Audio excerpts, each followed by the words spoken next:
Olá, cajuínos, meu nome é Mel e hoje eu tô aqui para falar para vocês sobre dois assuntos que para muita gente são nada a ver um com o outro, mas que têm muitas características em comum, que são a escola sem partido e o ensino de história lá na década de 70. Então, para você ficar por dentro, conhecer mais sobre esses assuntos, entender melhor, a gente tá aqui para ajudar. Se inscreve no canal e ativa as notificações, beleza? Então, vamos pro vídeo.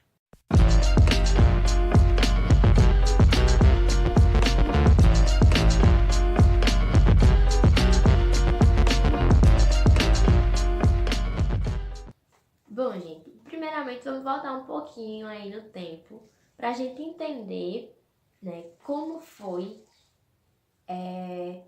o ensino de história na década de 70, durante principalmente, né, essa questão do regime militar, da ditadura militar que ocorreu aqui no Brasil.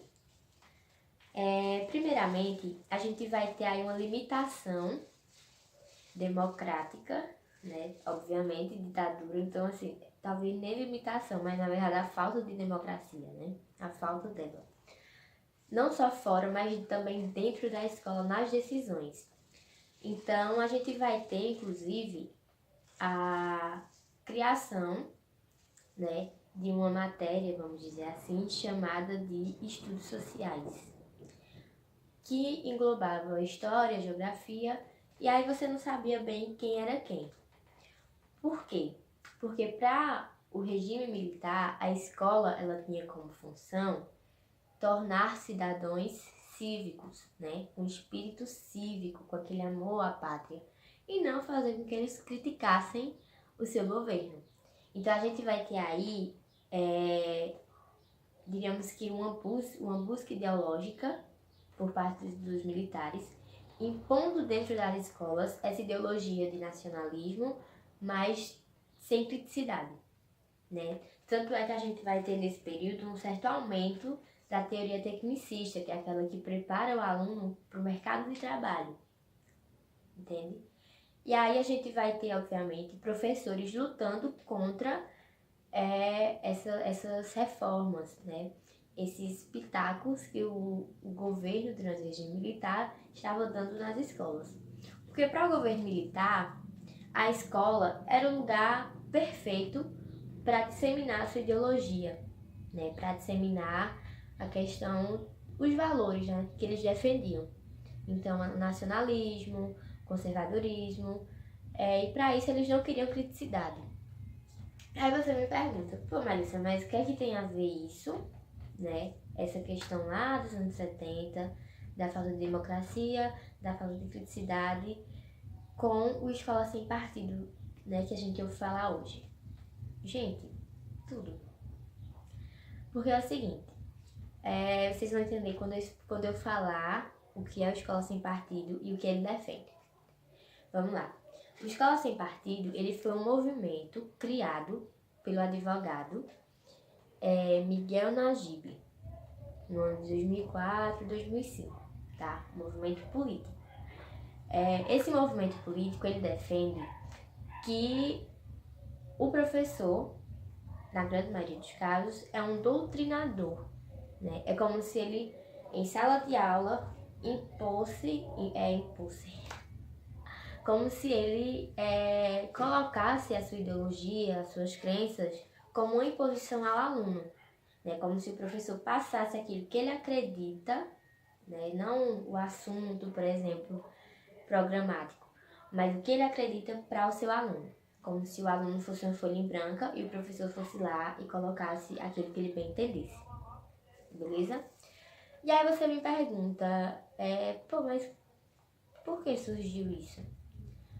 Bom, gente, aparentemente, né, vamos dizer assim, o Miguel, que foi o autor, né, desse movimento, o idealizador, ele começou com esse movimento porque um professor de história, em uma aula, comparou Che Guevara a São Francisco de Assis. Acho que eu esqueci de falar para vocês que o Miguel Najib é católico, né? Então ele ficou um pouco chateado, porque citaram um santo da religião dele, uma figura da religião dele, que inclusive também é a minha. Mas enfim. E aí ele vem com esse movimento para tentar meio que barrar a liberdade de expressão do professor em sala de aula. Então ele vem dizendo que um dos principais objetivos do movimento é mostrar para o aluno, expor para o aluno quais são os deveres do professor, ou seja, o que é que o professor pode ou não fazer em sala de aula, o que ele pode ou não dizer em sala de aula. E aí a gente vai ter, principalmente depois de 2010, né, inclusive em 2015 a gente vai ver uma crescente desse assunto na mídia, cerca de 60 projetos ou mais, todos baseados nesse movimento do Escola Sem Partido, tá? Todos eles defendendo que o professor ele deve ter um limite, vamos dizer assim, na sala. Tem certas coisas que ele não pode falar. Por exemplo, o Escola Sem Partido ele defende que questões de gênero devem ser estudadas em casa. Né? A escola não tem que estar ali para isso, tem que estar ali para ensinar português, matemática, mas questões de gênero não devem ser abordadas. E aí é interessante lembrar, gente, que essa escola sem partido, na grande maioria das vezes, para não generalizar, ele é defendido, né, esses projetos eles são defendidos e elaborados por pessoas da bancada evangélica, né, pessoas que são evangélicas, que são católicas e que estão lá. Então aí a gente entra já numa outra questão. E o Estado laico, cadê? Né? Porque eles colocam que o professor não deve disseminar, colocar sobre o aluno a sua ideologia, mas eles colocam a sua religiosidade, né, a sua religião, como um dos fundamentos para a produção, vamos dizer assim, desses projetos. Mas vale lembrar, galera, que tanto o Ministério Público Federal quanto a Associação, quanto a Advocacia Geral da União, eles colocam esses projetos do Escola Sem Partido como institucionais, né? Inconstitucionais. Por quê? Porque é o dever da União elaborar aquilo que pode ou não ser feito dentro da escola. Beleza? Então, por exemplo, Magno Malta, né? Ele é um deputado e ele fez um projeto, né, o projeto Escola Sem Partido, um dos vários que existem por aí Brasil afora, e ele defendia que a escola não deveria tratar de assuntos de gênero, por exemplo, que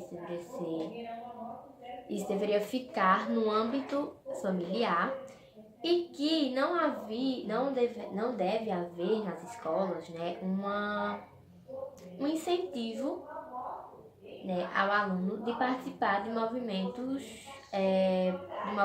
de protestos populares. Então, ele vem, para vocês terem uma noção, né? Ele acha que o aluno ele não deve ser incentivado a participar de protestos populares, por exemplo. Então, assim, você enquanto aluno, você enquanto professor, não deve dizer para o seu aluno, vá para a rua atrás dos seus direitos. Então, o que a gente vê aí? Mais uma vez, assim como lá em 1970, a gente está vendo pessoas que não são, né, da área da educação, tentando interferir diretamente no ensino, principalmente de história, porque a matéria de história, a área de história, ela vai trazer muitas coisas relacionadas a essa questão de movimentos populares, né, de revoltas e não sei o quê, e a criticidade, gente. Porque o historiador, ele é crítico e, na grande maioria das vezes, né, pelo menos é o certo, ele busca também colocar essa criticidade no seu aluno. E aí as pessoas, né, esses políticos e tal, essa galera, evangélicos, católicos, eles, primeiro que eles querem manter as coisas como estão. Geralmente eles são conservadoristas. E segundo que eles querem limitar o papel da escola e principalmente do professor, né? Então, eles dizem que aí o próprio autor do movimento, Miguel Najib, ele diz que a liberdade de ensinar não se confunde com a liberdade de expressão, o que para muitos, que inclusive são contra a escola sem partido, não concordam.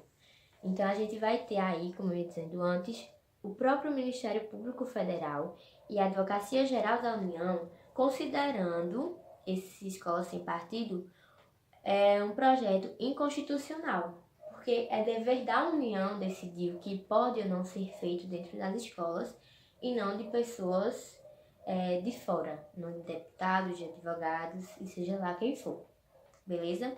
Então, muito cuidado, tá certo? Pode parecer flores, mas na verdade, tanto o movimento dos 70 quanto a Escola Sem Partido tentam calar a boca dos professores e fazer com que não haja criticidade nas escolas. Então, se havendo criticidade, as coisas já estão como estão, imagine se os alunos, eles forem para as escolas somente para aprender português, matemática, etc., e não saibam ver as coisas com outros olhos e ver além do que se diz, né? Então, gente, espero que tenha ficado claro, né? Não sai, acho que deu para entender, mas queria ter sido mais breve, mais clara. Espero que vocês tenham gostado, mesmo assim. Como eu já falei antes, se você não é inscrito, se inscreve aqui no canal, ativa o sininho e segue a gente lá no Instagram, beleza? Então é isso, até o próximo e cuidado!